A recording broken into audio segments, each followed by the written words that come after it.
अस्सलाम वालेकुम दोस्तों, मैं डॉक्टर मरियम उम्मीद करती हूँ कि आप सब लोग ठीक होंगे। आज की इस वीडियो में हम बात करते हैं हेयर केयर की। ठीक है, बालों को कैसी केयर करना चाहिए और किन बालों को किस टाइप की केयर की ज़रूरत है और कौन से प्रोडक्ट यूज़ करना है, और ये सब हम इस वीडियो में जानने की कोशिश करते हैं। ठीक है, सबसे पहले बात करते हैं एक अडल्ट में, एक टीनेज अडल्ट में 100,000 बाल होते हैं। ठीक है, तकरीबन लगभग 100,000 बाल होते हैं। उसमें देखिए एक लॉन्ग शाफ्ट होता है बाल में, और जिसमें 3 कवरिंग्स होती हैं। फर्स्ट लेयर, सेकेंड लेयर और थर्ड लेयर, 3 लेयर्स होते हैं। सबसे आउटर मोस्ट जो हमको दिखाई देती है उस लेयर को हम क्यूटिकल कहते हैं। ठीक है, अगर ये डैमेज हो गई तो ये डिसाइड करती है कि आपके बाल स्ट्रेट हैं, हेल्दी हैं, शाइनी हैं, लंबे हैं, छोटे हैं। ये कलर और इसके हेल्थी नॉन हेल्थी डिसाइड करती है। ठीक है, क्यूटिकल अगर ये डैमेज हो गई तो ये वीक हो जाएगी और फ्रेजाइल हो जाएगी, वीक हो जाएगी, और इसके निकलने के चांसेस बहुत होंगे। ठीक है, इसे ज़्यादा प्रोटेक्शन की ज़रूरत है। Cuticle the most superficial layer of the hair. ठीक है, उसके बाद हम बात करते हैं 2 टाइप्स के हेयर होते हैं, एक तो करली और एक स्ट्रेट। ठीक है, स्ट्रेट हेयर्स उतने ड्राई नहीं रहते हैं जितना करली हेयर्स रहते हैं, और ये थोड़ा नर्म रहते हैं। और जो हमारे करली हेयर्स जो हैं वो एकदम हार्ड रहते हैं, और उसके अलावा ये ड्राई भी होते हैं, ड्राई होते हैं बहुत ज़्यादा। फिर उसके बाद हम बात करते हैं, देखिए कि इसे कैसे ट्रीट और कैसे हेयर्स की केयर करनी चाहिए। सबसे पहले अगर बाल गीले हैं तो खुद से सूखने छोड़ दीजिए उसे। ठीक है, और आप टवल से लगड़े ना, ताकि वो डैमेज हो जाएं और जल्द से निकल जाए, क्योंकि जब गीले रहते हैं तो मॉइस्चनेस ज़्यादा रहता है और निकलने के चांसेस ज़्यादा होते हैं। इसीलिए टवल से लगड़े ना, और किसी भी तरह से वेल से लगड़े ना, और डाल के मत घिसीजिएगा स्कैल्प पे कि जल्दी सूख जाए।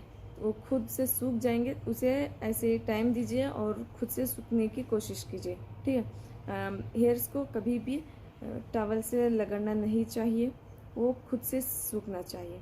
अगर वो खुद से ड्राई हो रहे हैं तो बहुत अच्छी बात है, फिर उसके बाद आप उसे ड्रायर्स की या फिर स्ट्रेटनर्स की यूज़ कर सकते हैं। ठीक है, सबसे पहले तो खुद से सूखने के लिए छोड़ना पड़ेगा उसे। फिर उसके बाद आपको पता है कि सीबम होता है हमारी स्किन पे। हमारी जो स्किन है उसमें ग्लैंड्स रहते हैं, सिबेशियस ग्लैंड्स, वो सीबम रिलीज़ करते हैं। एक टाइप का ऑयली फ्लूइड है, वो हमारे स्कैल्प पे भी होता है और हमारे फेस पे भी रहता है। उसी की वजह से एक्ने होते हैं, और ये ज़्यादा से ज़्यादा अडल्ट एज में, क्योंकि इसमें हार्मोनल इम्बैलेंस ज़्यादा रहता है, हार्मोन्स ऊपर नीचे रहते हैं, तो ये एक्ने और पिंपल्स की प्रॉब्लम भी ज़्यादा होती है। फिर उसके बाद ये टेम्प्रेरी होते हैं और फिर उसके बाद चले जाते हैं।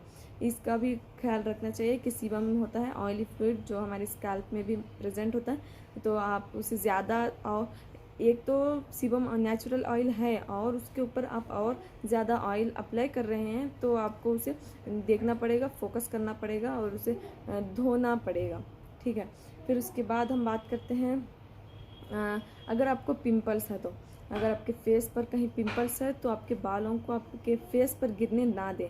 ठीक है, अगर वो गिर जाएंगे तो सीबम और ज़्यादा हो जाएगा फेस पे, और एक्ने और पिंपल्स की प्रॉब्लम और बढ़ जाएगी। ठीक है, ये चीज़ का ख़ास ख्याल रखें। फिर उसके बाद अगर आपके बाल स्ट्रेट हैं और नर्म हैं तो माइल्ड शैम्पूस यूज़ करें। ठीक है, हार्श और हार्ड शैम्पूस यूज़ ना करें। फिर उसके बाद अगर आपको देखिए अगर आप शैम्पू कर रहे हैं तो शैम्पू के बाद कंडीशनर यूज़ करना ज़रूरी है। जैसे भी किसी तरह के भी आपके बाल हों, जैसे स्ट्रेट हो या फिर कर्ली हो, तो आपको कंडीशनर यूज़ करना ही है। ठीक है, फिर उसके बाद कंडीशनर स्कैल्प पे यूज़ नहीं करना है, बालों के लोअर एंड में जो हमारा रूट होता है, फिर उसके बाद नीचे वाला हिस्सा जो होता है हमारा, उसे लोअर एंड कहते हैं, वहाँ पे आपको कंडीशनर यूज़ करना चाहिए। स्कैल्प पे यूज़ नहीं करना चाहिए, क्योंकि वो इरिटेशन या फिर इचिंग कॉज करेगा, जिसकी वजह से बहुत ज़्यादा दिक्कत होगी और वहाँ का स्कैल्प बिगड़ जाएगा और हेयर ग्रोथ ज़्यादा नहीं होगी वहाँ। इसका भी आपको खास ख्याल रखना चाहिए। अगर आपके हेयर्स ड्राई हैं अगर आपके हेयर्स ड्राई हैं, ज़्यादा ऑयली नहीं हैं, तो मिनिमम आपको दिन में मतलब एक वीक में 2 या 3 बार हेयर वॉश करना चाहिए। अगर आपके बाल ना ही ज़्यादा हेयर ड्राई हैं और ना ही ऑयली हैं तो 1 वीक आप वॉश कर सकते हैं। इसके बरखिलाफ़ देखिए, अगर आपके हेयर ज़्यादा ऑयली हैं तो मिनिमम 2 या 3 बार आपको वॉश करना ही चाहिए, ठीक है। ज़्यादा से ज़्यादा ऑयल बढ़ने ना दें आपके स्कैल्प में। फिर उसके बाद मैं जितना कहती हूँ कि देखिए, हेयर स्टाइलिंग जो प्रोडक्ट्स है उससे दूर रहिए, ठीक है। ये हेयर स्टाइलिंग प्रोडक्ट्स हो गए, केमिकल जो ट्रीटमेंट है उससे जितना हो सके उतना दूर रहिए। ये आपकी नेचुरल हेयर्स को हेल्दी नहीं रखते हैं और डैमेज करते हैं, जिसकी वजह से हेयर फॉल होने के चांसेस होते हैं।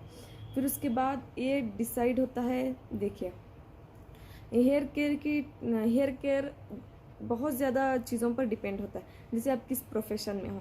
देखिए, अगर आप स्पोर्ट पर्सन हैं या फिर एथलीट हैं जिनको बार बार ज़्यादा पसीना आता है वर्कआउट के बाद, तो ज़्यादा पसीना जिन लोगों को आता है उन लोगों को ये चाहिए कि वो हर वर्कआउट के बाद अपने बालों को वॉश करें, ठीक है। अपने बालों को वॉश करें हर वर्कआउट के बाद, क्योंकि पसीना ज़्यादा होता है, सीबम ज़्यादा होता है, स्कैल्प पे पसीना ज़्यादा नहीं रहना है, ठीक है, और सीबम भी ज़्यादा नहीं रहना है, जिसकी वजह से बहुत ज़्यादा डैमेज होगा।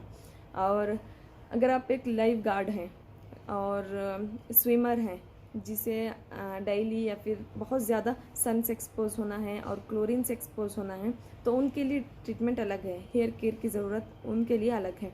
जैसे देखिए, अगर उनको जो लोग लाइफ गार्ड और स्विमर्स हैं उनके हेयर्स ड्राई हो जाते हैं सन से एक्सपोज होने की वजह से और क्लोरीन से एक्सपोज होने की वजह से उनके हेयर्स जो हैं वो ड्राई होते हैं। इसीलिए उनको उनके बाल जैसे पहले जैसे भी हों वो डजेंट मैटर, ठीक है। जब ये प्रोफेशन में हैं तो उनको ड्राई हेयर्स के लिए जो शैम्पूस यूज़ करते हैं वो इनको भी यूज़ करना चाहिए, ठीक है। अगर आप लाइफ गार्ड हैं या फिर स्विमर्स हैं तो जो लोग अपने ड्राई हेयर्स के लिए शैम्पूस यूज़ करते हैं उसी प्रोडक्ट्स को आप भी यूज़ करना ज़रूरी है।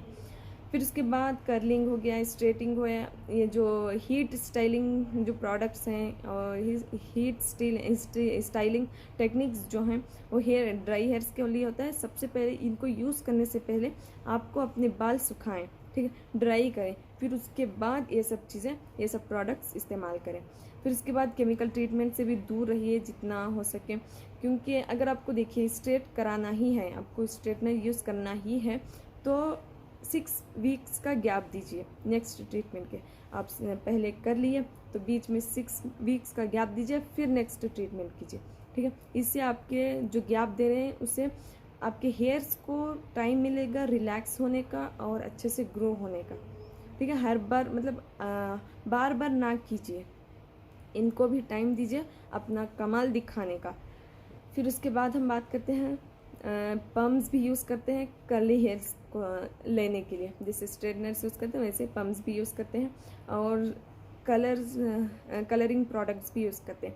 कलरिंग में एक टेम्पररी होता है और एक हमारा सेमी परमानेंट होता है, ठीक है। जो परमानेंट होता है वो हमेशा गिरता भी कलर के साथ रहता है, हमेशा कलर के साथ रहता है, कलर होता है उसमें। फिर उसके बाद जो सेमी परमानेंट है वो जैसे हमारे हिना मेहंदी है वो सेफ भी है और कुछ लोगों को बस इससे एलर्जी होती है, ठीक है। ये सेफ है और इसे आप यूज़ कर सकते हैं, जब धोने के बाद ये वॉश हो जाता है। फिर उसके बाद हम बात करते हैं हेयर कटिंग की। देखिए, अगर आपके बाल स्प्लिट हैं, अगर आपको लग रहा है कि ये डैमेज हो गए हैं, तो जो लोअर एंड है उसे काटना चाहिए। कटिंग कराएंगे तो इससे ग्रोथ ज़्यादा होगी और अच्छे से होगी आपके हेयर्स की, क्योंकि ये कटिंग जो स्प्लिट हेयर्स हैं ये डैमेज हेयर की निशानी है। अगर इसको आप काट देंगे तो और दूसरे नए हेयर ग्रो होंगे और उसी में कंटिन्यू होकर अच्छे हेयर्स ग्रो होंगे, ठीक है। ये सब थे हमारे हेयर केयर रूटीन की, और किस तरह के बालों को किस तरह का ट्रीटमेंट चाहिए इसके बारे में था। अगर आपको किसी भी चीज़ का क्वेश्चन हो तो आप मुझे बता सकते हैं। मिलते हैं नेक्स्ट वीडियो में, तब तक के लिए stay safe, stay healthy. Thank you.